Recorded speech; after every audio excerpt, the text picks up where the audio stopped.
Hi guys, and welcome back. In today's video, we're going to take you through our last few days on board the Queen Mary 2. Where we show you some of the places that we've not shown you before. We attend a masquerade ball. And we prepare for disembarkation. So we're going to start with the Illuminations Cinema. And it's much more than just a cinema. It's actually a multi-purpose venue, isn't it? It is, yeah. They have a lot of insight talks there. They do.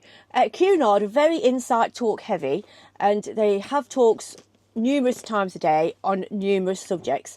So such things as espionage, the Beatles, Motown.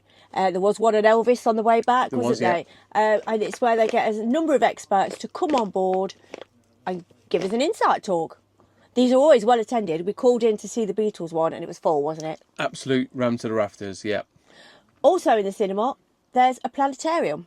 There is a planetarium. Unfortunately, it didn't look like it was working when we were on. No, it's a shame that, because we absolutely love space, don't we? We do, and we'd yeah. have loved to have seen the planetarium.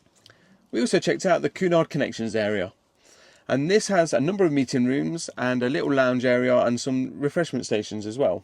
Yeah, and this then led us on to the museum area. And this is where there's lots of plaques from the ship's inaugural visits to new ports. Yeah, and it's got different plaques, different statues from all the different well, all the different countries that the ship's visited. It was very interesting. I mean, there was places far and wide. We did also notice that there were some interactive boards there, wasn't there? Was, yeah. And you just touch the screen and get the information up about the ship. Yeah, really handy, really nice. Yeah, nice walk around. Doesn't take you too long. It's not massive, but it's just a nice quiet place for a stroll. Definitely, yeah. Next on the list was the Famous Faces area. In this section, there was lots of boards and plaques about all the famous people, both past and present, that have travelled on the Cunard ships. Yeah, from Walt Disney to royalty. Yeah, what an interesting thing. Who knew all these people have been on there? It went back right up to the 1920s and 30s to pretty much now. Yeah, it was quite interesting actually. Nice place to walk around if you just want something to do. It was. This then led us down the corridor at the side of the Royal Court Theatre, where we spotted a lovely seating area, didn't we? Yeah, lovely little seats looking out to sea. Yeah, lovely little, just the two-seaters, each next to the window, unrestricted view, absolutely smashing. Yeah, lovely, nice and calm place. One of the places where we spent quite a bit of time, and worth a mention, is the games tables. Yes, these were alongside the Royal Court Theatre lower, and there's lots of games available to use free of charge. There's chess, Scrabble, Yep. Pictionary, Yeah. and jigsaw puzzles. Yeah. It was just a great place to go. Unfortunately, we didn't get any footage of that because it was always very busy and there were lots of families playing, and we didn't feel it was right, did we, to encroach on their privacy. No, exactly. But it's just worth a mention that it's something you can do on a lovely quiet afternoon. One of the venues that we were yet to try was the Chef's Galley. Yeah, really nice place that. It was a very small buffet, but it had a nice surprise at the end, didn't it? It had a burger station. Yeah, you could get your own burgers and hot dogs. You just order them at the counter and build your own burger. And we can confirm vegetarian burgers were available. And delicious. Absolutely. It was lovely. You could get numerous toppings, numerous sauces, and you were left to your own devices to do that. They were cooked to perfection, weren't they? They were, yeah. And the main actual buffet of the Chef's Galley, there was a little pizza station and a couple of different options for mains as well, wasn't there? Yeah, there was. There were some lighter options than in the main King's Court buffet. Some sandwiches, lots of different kind of salads. So yeah, it was just a nice alternative, wasn't it? It was, yeah. A bit quieter as well, I'd say. Just going to say, much less traumatic than being in the King's Court buffet. Yeah, for sure.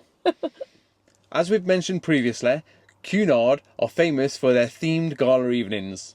And towards the end of the voyage, we were really excited to attend the Masquerade Ball. Yeah, quite a novelty one, this one. It was absolutely smashing, and I can say that everybody got involved, didn't they? Oh, so many people wearing masks that evening. Beautiful masks, beautiful dresses, and the Queen's Rooms was decorated absolutely spectacular. And the grand lobby as well. They changed the flowers for this evening and had lovely flowers with a little mask sticking out. Oh, it looked great, didn't it? Oh, it looked fantastic. Great. I absolutely loved this evening. I was waiting for it and it didn't disappoint. Yep, and we enjoyed it to its fullest. And then after that, we went and attended the Broadway Rocks show. We did. We in the theatre. Yep. We can confirm that there are shows every night in the theatre, but they're all different kinds of tastes, for all different kinds of tastes. Yeah. But we mainly stuck to the first two, the Broadway Rocks towards the end of the voyage and the Welcome Aboard one. Yeah, Be Our Guest. That's the one. They were more like what we'd call Broadway style shows with multiple songs and dancing. They're really more our cup of tea, aren't they? Yeah, definitely, yeah.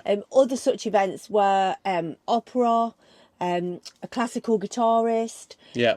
So things like that. So there's plenty to choose from. You just have to go with your taste. Yeah, of course, yeah. But plenty of options, so Absolutely. everyone wins. And we can say that the Broadway Rock show was absolutely great, wasn't it? Yeah, definitely. Not quite as good as the Be Our Guest show for me, because I didn't know the references as much as you did. No, I mean, a lot of them were from the traditional Broadway shows, South Pacific, Tina Turner show. Cats, yeah. Hairspray. Lots of very traditional ones. So I enjoyed it because I do know a lot of the songs in the Broadway shows, but as Carl says, not so much for him. But it was still enjoyable, wasn't it? Still enjoyable. To be fair, it made me really want to go and watch some more Broadway shows, to be honest. Unfortunately, our time on board was coming towards the end. We had to start thinking about preparing for disembarkation. Yeah, sad times. It really was. The information, however, is delivered on a timely fashion to your stateroom. You get your letter, which explains the full process to you, and also your luggage tags. Yep. If you need more of these, you can request them from your steward, yeah. We didn't need any luggage tags because we opted for fast-track disembarkation. This meant that we could leave the ship first thing on the morning in between 7 and 7:15 a.m. The only stipulation is that you have to be able to carry all of your own luggage. Yeah, which we had no problem with. Absolutely. So we decided to go for that. You sign up for that at the purser's office. Yep. So once that's all secure, it's on the system, so you're fine. However, unbeknown to us, this was all about to change. Yeah, bit of a spanner in the works. Due to a storm, we were delayed on the voyage, so we missed our tidal pattern to get into New York. We did. So this led us to have about a 4-hour delay. It was a bittersweet thing because it did mean that we didn't have to get up at the crack of dawn to watch the sailing. Yeah, we were planning on getting up around about 4 a.m, but we didn't have to. Yeah. Because it meant that we arrived into New York around about 10 to 10:30. So it meant we could get up, have breakfast, pack our suitcases with no rush. Yeah. It was a lot more of a relaxed affair. We lost a few hours in New York itself, but at that time in the morning, I think that was probably a bit of a bonus. I think so. So it did change. The disembarkation details were now going to be staggered. We were issued with new details into our stateroom. You could still do self-disembarkation, only the times had changed and it was from 10:30 onwards. And if you weren't doing that, you were given new luggage tags and a specific time that you could leave the ship. Apparently it was going to be called over the tannoy, wasn't it? Yeah. We were given instructions not to leave the ship until your number was called to stop congestion. Yeah. So it was quite a slow process, unfortunately, in the end, wasn't it? There was a big, massive queue at customs. Yeah. They had as many border agents as they possibly could, but it was still a bit long-winded. It was. But I think that was just down to the circumstances, just of us being late, and then a lot of people then wanting to get off the ship at the same time. Yeah. But we got through in the end, didn't we? We did, yeah. No big headache there. No, and I think it probably paid off, really, with giving us the morning sailing was absolutely fabulous. Oh, it was, yeah, definitely. As expected, the sail into New York City was absolutely fantastic. It really was spectacular. It starts off with the ship sailing under the Verrazano Narrows Bridge. Yeah, and it looks like you're going to scrape, but I think we're pretty safe. It did. I'm sure I did a little breathing. And the ship slows right down for this and takes it nice and steady up towards the Statue of Liberty then. It does. It takes about half an hour to get up there, but it's lovely views all the way, and you get really close to the Statue of Liberty. You get a great view, don't you? Oh, yeah, fantastic view of the Statue of Liberty, and then onto the Manhattan skyline. Absolutely. And as the ship turns to get pushed into the Brooklyn Cruise Terminal, you get a fantastic vision of Brooklyn itself and the bridge. Yeah, nice, impressive skyline over Brooklyn, to be honest. Yeah, it really was. It's more built up than you imagine, isn't it? Yeah. We've heard this is one of the best sailings the world has to offer. Well, from our experience, I find it hard that anything could top it. Maybe Sydney?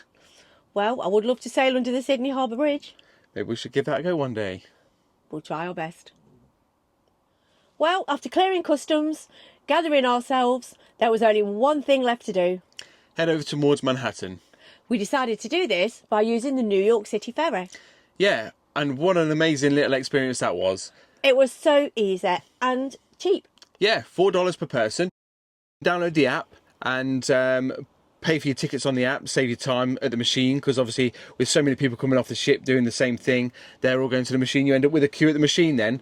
But we didn't have to. We just bought them on the New York City ferry app and, had our tickets ready. Yeah, we'll pop a picture up of that app so you can see for yourself just to make sure you get the right one. It's really easy to use and you could just pay and then scan your ticket. And that takes you from the Brooklyn Cruise Terminal all the way over to Wall Street Pier 11. Absolutely. I mean, it took about 15 minutes in total, and the longest bit was getting on and off the boat. Yeah, and then we had to just make our way to the subway then, just to head up towards the hotel, which was the Heritage Hotel. Yeah, it was in Lower Midtown. It was just a mid-range hotel. It wasn't spectacular, but it was comfortable, clean, and it set us great for our visit. So thanks for watching, and why not join us in our next video where we show you what we get up to in New York City. Including our first Broadway show. Yeah, Back to the Future. Very exciting. Please don't forget to like and subscribe. It really helps our channel grow.